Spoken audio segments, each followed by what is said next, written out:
So guys, इस cycle ने मुझे इतना कंफ्यूज कर दिया है ना कि मुझे कुछ समझ ही नहीं आ रहा है कि एग्जैक्टली मेरी बॉडी में हो क्या रहा है।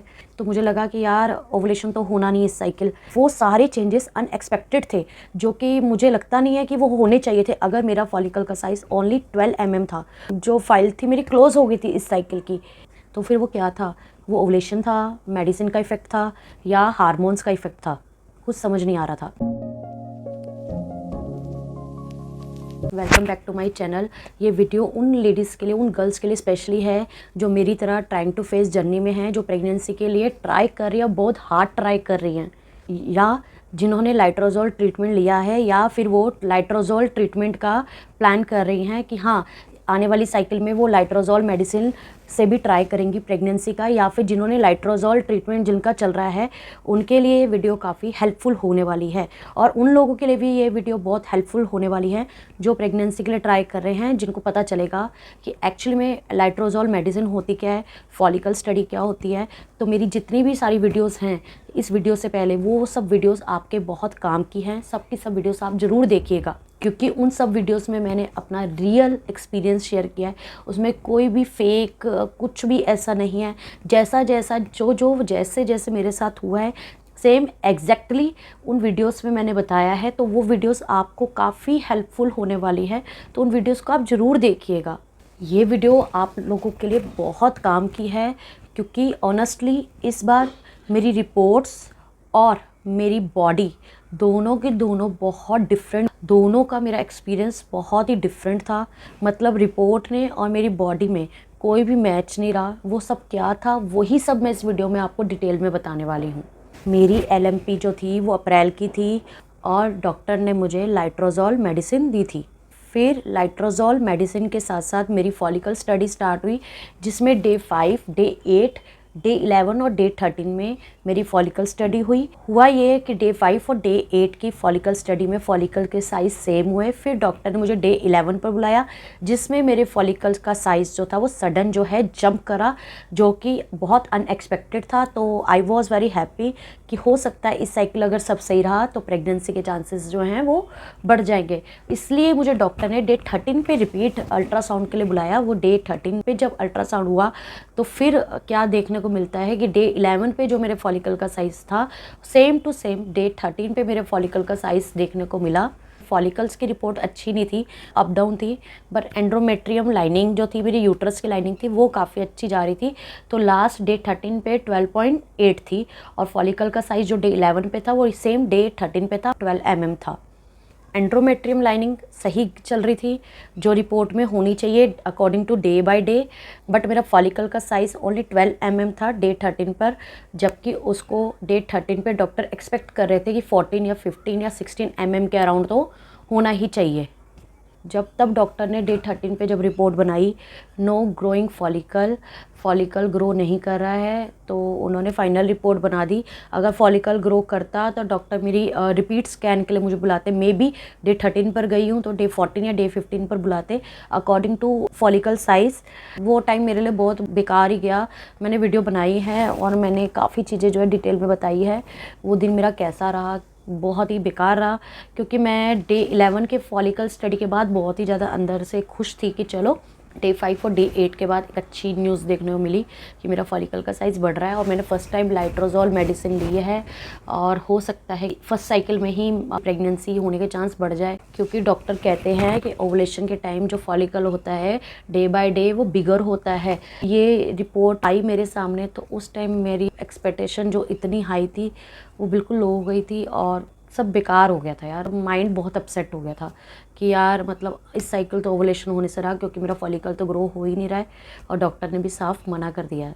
आफ्टर डे 13 स्कैन जब मेरी एक्सपेक्टेशन बिल्कुल लो हो गई थी, मेरी बॉडी में सडनली कुछ चेंजेस देखने को मिले जो कि बहुत अनएक्सपेक्टेड थे। चेंजेस क्या थे? Suddenly stretchy watery milky discharge start हो गया और पैंटी भी जो थी ना बहुत ही ज़्यादा वेट फील होने लगी। मतलब डिस्चार्ज इतना था कि काफ़ी ज़्यादा अनकंफर्टेबल फीलिंग आनी स्टार्ट हो गई थी, क्योंकि डिस्चार्ज जो था ना वो बहुत ही ज़्यादा था। ये चीज़ जो थी बहुत कन्फ्यूजन वाली थी कि इतना डिस्चार्ज सडनली डे 13 की नाइट के अराउंड, पता नहीं डे 14 के मॉर्निंग के अराउंड जो है स्टार्ट हो गया। बहुत ही वाटरी था, उसके अंदर गमी स्ट्रेची डिस्चार्ज भी मिक्स आ रहा था, मतलब वाटरी मिल्की डिस्चार्ज इतना सारा, वेट फीलिंग थी उसमें, और साथ में उसके बीच में स्ट्रेची गमी डिस्चार्ज मिक्स होकर आ रहा था, जो कि बहुत कन्फ्यूजन क्रिएट कर रहा था। और साथ ही साथ बहुत ही अनकंफर्टेबल फीलिंग थी क्योंकि बहुत ही ज़्यादा वेट था। सडनली क्या हुआ, उसी डिस्चार्ज के 1-2 दिन के बाद से निप्पल पेन भी स्टार्ट हो गया। डिस्चार्ज तो हो ही रहा था, अनएक्सपेक्टेड फील हो रहा था क्योंकि इतना ज़्यादा इंटेंस निप्पल पेन तो मुझे जो है नॉर्मली साइकिल में होता ही नहीं है। बट इस बार ऐसा हुआ कि वो डिस्चार्ज डे 14, 15, 16 के अराउंड इतना होना, उसके बीच में जो है गमी स्ट्रेची डिस्चार्ज मिक्स होकर आना, इतनी वेट फीलिंग, ऊपर से निप्पल का पेन अलग से था। तो मेरे मन में पता क्या आया यार, कि यार ऐसा क्यों हो रहा है मेरी बॉडी में, ये सडनली इतना डिस्चार्ज। ओवुलेशन डे जब एक्सपेक्टेड थे कि हाँ डे 14, 15 के 16 के अराउंड मेरा ओवुलेशन होगा, पर डे 13 की फॉलिकल स्टडी तो आपको पता ही दिया मैंने, बहुत बेकार रही, ग्रो हुआ ही नहीं फॉलिकल। तो फिर जब ओवुलेशन एक्सपेक्टेड था ही नहीं इस साइकिल में, तो ये ओवुलेशन जैसे साइन मेरी बॉडी क्यों दे रही है, वो मुझे बहुत ही ज़्यादा कन्फ्यूजन वाला फेस रहा मेरा। मेरी इस कन्फ्यूजन को, मेरे इस पॉइंट को वो लेडीज़ बहुत अच्छे से समझेगी जो प्रेगनेंसी के लिए ट्राई कर रही है। माइंड में ना काफ़ी बातें आ रही थी, क्या मेरा ओवुलेशन हो रहा है, ओवुलेशन लेट हो रहा है, क्या एग मेरा जो है जो ग्रो होना स्टॉप हो गया था वो अगेन जो है वो ग्रो करना स्टार्ट कर गया है, या फिर मैंने मेडिसिन ली थी लाइट्रोजोल मेडिसिन, उसका जो इफ़ेक्ट है मेरी बॉडी दिखा रही है, उसकी वजह से जो है ये सब सिम्टम्स और ये सब चीज़ें जो है मेरी बॉडी में हो रही है। मैं बहुत ज़्यादा कंफ्यूज हो रही थी और मुझे जो है ना कुछ भी समझ नहीं आ रहा था कि एक्चुअली में हो क्या रहा है यार मेरी बॉडी में, क्योंकि डिस्चार्ज जिस हिसाब से था, पेन जिस हिसाब से था, तो अवॉइड करना भी चाहो ना तो अवॉइड नहीं कर पा रही थी मैं। फिर ये चीज़ें मैं समझने की कोशिश कर ही रही हूँ कि यार क्या हो रहा है, क्या हो रहा है। फिर सडनली बॉडी में चेंजेस आ गए। तब जो चेंजेस आए थे बॉडी में वो एकदम से सडनली डिसअपियर हो गए। फिर मुझे पता क्या लगा कि यार मैं ही ज़्यादा जो है ओवर थिंक कर गई हूँ। हो सकता है कि इस बार जो है मैंने फ़र्स्ट टाइम ट्रीटमेंट लिया है, स्पेशली मैंने जो है एग ओवुलेशन के लिए लाइट्रोजोल मेडिसिन ली है, इसलिए हो सकता है कि ये सब हुआ हो और मैं ज़्यादा ही ओवर थिंक कर गई हूँ। ये टाइम जो होता है ना बहुत ही ज़्यादा ना मेंटली टॉर्चर वाला होता है, कन्फ्यूजन क्रिएट करने वाला होता है। बॉडी में ज़रा से भी कुछ भी चेंजेस हमें देखने को मिलते हैं, हमारा जो माइंड होता है ना वो तेज़ी से चलने लग जाता है। यार ये क्यों हो रहा है, ऐसे क्यों हो रहा है, ये क्यों हो रहा है, इसका मतलब क्या है, उसका मतलब क्या है। हम खुद से ही हैं जो काफ़ी चीज़ों को अपने अकॉर्डिंग जो है पोर्ट्रेट कर लेते हैं, सारे सिम्टम्स को देखने लग जाती है, गूगल में सर्च करने लग जाती है, यूट्यूब पे सर्च करने लग जाती है और खुद की डॉक्टर जो है खुद ही बन जाती हैं। इस कन्फ्यूजन से मैं निकल के कुछ दिन बाद सेटल हो गई। जो सब हुआ मैं सब भूल गई थी। एक दिन क्या हुआ कि मैं वॉशरूम गई और मुझे जो है पैंटी पर थोड़ा सा पिंकिश या रेडिश सा स्पॉटिंग सा दिखा। फिर मेरा माइंड जो है चेंज हो गया। मुझे लगा कि यार ये कहीं इम्प्लांटेशन ब्लीडिंग तो नहीं हो गई, ओवुलेशन हो गया था क्या, इस साइकिल में प्रेग्नेंट हो गई हूँ। जबकि मैं आपको बताऊँ इससे पहले मैं जब 2 बार प्रेग्नेंट हुई हूँ, दोनों प्रेगनेंसी में मुझे भी कोई भी इम्प्लांटेशन एक्सपीरियंस हुआ ही नहीं, इम्प्लांटेशन ब्लीडिंग एक्सपीरियंस हुई नहीं है, ना ही कोई इम्प्लांटेशन बॉडी में सिग्नल मुझे देखने को मिले हैं। मुझे ऐसा लगा, बट मैं रियलिटी में बताऊँ मे बी वो हो सकता है डिस्चार्ज जो है आपकी बॉडी में होता है तो डिस्चार्ज थोड़ा सा पेल येलो हो जाता है, थोड़ा सा ब्राउनिश हो जाता है, तो हो सकता है वो पैंटी के कलर के साथ मिक्स होकर मुझे ऐसा लगा हो कि इम्प्लांटेशन ब्लीडिंग जैसा। तो वो मेरे लिए कंफर्म नहीं था, बट हाँ जैसे मैंने देखा मुझे ऐसा लगा यार इम्प्लांटेशन ब्लीडिंग है। काफ़ी देर जब मैं देखती रही ऑब्जर्व करती रही तो धीरे धीरे वो ब्राउन सा लगने लग गया, फिर वो मैले सा लगने लग गया। फिर मुझे लगा यार हो सकता है ये मेरा नॉर्मली डिस्चार्ज हो। फिर बॉडी ने मुझे जो है कन्फ्यूज़ कर दिया। उसके बाद मैं आपको बताऊँ क्या हुआ।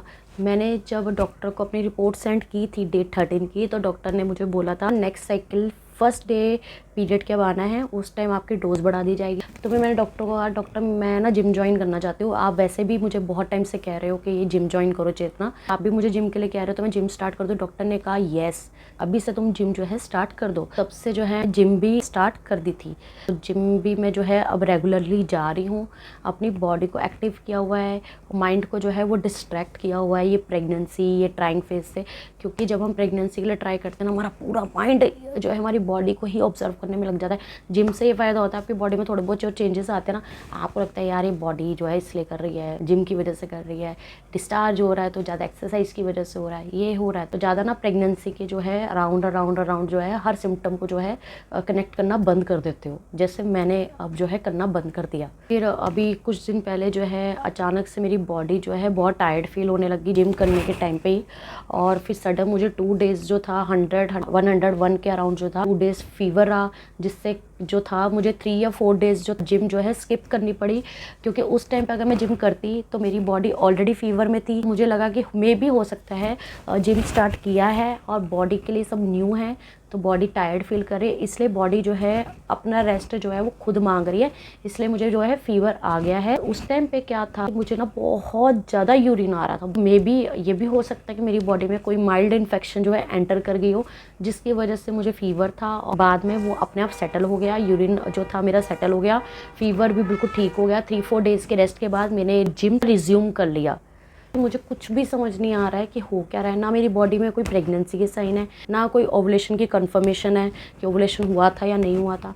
अब पीरियड्स का भी कुछ समझ नहीं आ रहा है कि पीरियड्स अब आएंगे तो आएंगे कब आएंगे। मतलब टोटली जो है मेरी बॉडी जो है मुझे कन्फ्यूजन में जो है फिर से लेकर आ गया है। बट मैंने अब पता क्या किया, मैं ध्यान ही नहीं दे रही हूँ। मैं जिम डेली जा रही हूँ, मैं अपनी बॉडी को और अपने आप को चांस ही नहीं दे रही हूँ मुझे कोई कन्फ्यूज़न हो, कोई मेरी जो है फिर से कोई एक्सपेक्टेशन हो, क्योंकि मुझे पता है कि इस साइकिल जो है मेरा ओवुलेशन हुआ ही नहीं है। पीरियड्स इसलिए थोड़ा सा भी 2-3 दिन लेट हुए हैं। एक तो लाइट्रोजोल फर्स्ट टाइम मेरी बॉडी ने ट्रीटमेंट लिया है, दूसरा फीवर रहा मेरी बॉडी में, तीसरा मैंने जिम ज्वाइन किया, बॉडी में एक नया चेंज लेकर आई हूँ। तो इतनी सब चीज़ें मेरी इस साइकिल में हो गई है ना कि मेरी बॉडी को मे बी अभी थोड़ा टाइम लगेगा पीरियड्स को लाने में, मेरी बॉडी को सेटल होने में।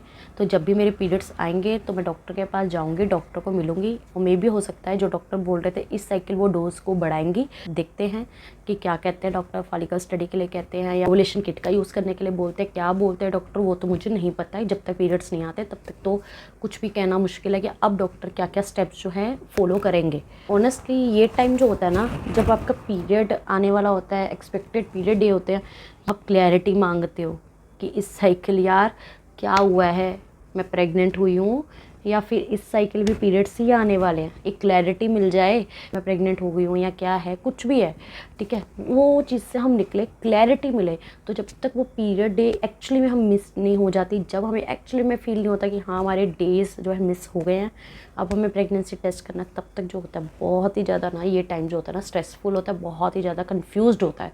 इस टाइम को निकालना जो होता है बहुत हार्ड होता है।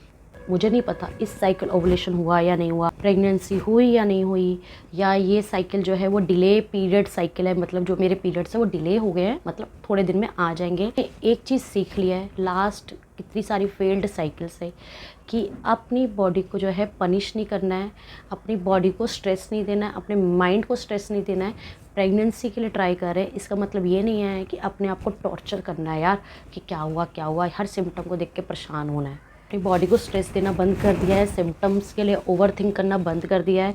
अब मैंने अपनी बॉडी को समझना, उसको प्यार करना, मतलब उसको सपोर्ट देना स्टार्ट कर दिया है। अपनी बॉडी के लिए जो है मैंने वर्क स्टार्ट कर दिया है, मैंने जिम ज्वाइन कर ली, स्ट्रेस कम कर दिया है, सिम्टम्स को जो मैं इतना ओवरथिंक करती थी वो सब करना बंद कर दिया है मैंने। अब मैं लाइफ को इंजॉय कर रही हूँ, क्योंकि अगर हैप्पी बॉडी हैप्पी माइंड ही जो होता है वो लॉन्ग टर्म बॉडी को जो है अच्छा सपोर्ट करता है। अगर मैं हैप्पी रहूँगी, बॉडी हैप्पी रहेगी, माइंड हैप्पी रहेगा, मैं लाइफ को एंजॉय करूँगी, अपनी बॉडी पे वर्क करूँगी, तभी जाके जो है मुझे बेटर रिजल्ट मिलेंगे। अगर मैं स्ट्रेस लूँगी और सिम्टम्स को ओवरथिंक करूँगी और अपनी बॉडी को अच्छा मतलब सपोर्ट नहीं दूँगी, अपनी बॉडी की केयर नहीं करूँगी, तो मेरी बॉडी मुझे भी जो है रिज़ल्ट वो नहीं देगी जो मैं उससे एक्सपेक्ट कर रही हूँ। ये चीज़ें मेरे लिए नहीं है, सिर्फ ये चीज़ें मैं आपको भी इनडायरेक्टली समझा रही हूँ। बोल मैं अपने ले रही हूँ, पर ये चीज़ें जो है लाइफ में जो चेंजेस लाई हूँ वो चेंजेस आपको भी लाने हैं। मतलब अगर हम बॉडी की एक्सपेक्टेशन पूरी करेंगे तो बॉडी हमारी एक्सपेक्टेशन पूरी करेगी। बॉडी की एक्सपेक्टेशन क्या है? उसको हेल्दी रखना, उसको फिट रखना, उसको हैप्पी रखना, स्ट्रेस फ्री रखना। और हमारी बॉडी से एक्सपेक्टेशन क्या है? अगर अभी के हिसाब से हम देखें तो हमें एक हेल्दी प्रेगनेंसी और बेबी चाहिए, राइट? तो हम बॉडी को जब कुछ देंगे तो रिटर्न में वो भी हमें वैसा ही देगी। तो इसलिए अगर हमें बॉडी से गुड रिज़ल्ट चाहिए, अपनी लाइफ में सबसे हैप्पी मोमेंट चाहिए, तो अपनी बॉडी को सबसे पहले हमें हैप्पी फील कराना होगा।